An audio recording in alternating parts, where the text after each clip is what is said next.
Nung ayos ng lahat, syempre, proceed na tayo dito para sulitin ang buong maghapon. Sobrang ayos din sa lugar na to, sobrang kakaiba at ang pinakamasaya pa rito ay sinong mag-aakalang nasa Antipolo lang kami. Kumbaga hindi na kami lumayo dahil dito mismo sa bayan namin ay may ganitong lugar na pwede naming puntahan sa oras na gusto namin mag-relax. At para nga pala hindi na kayo mahirapan kung paano makapunta rito ay pwede nyo i-check sa Google Map yung Payagwan River dahil dito na yun mismo.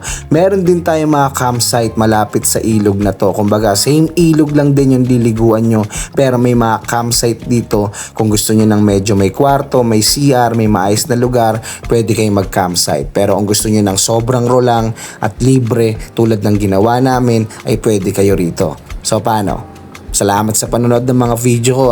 Hanggang sa susunod na vlog. Yeah!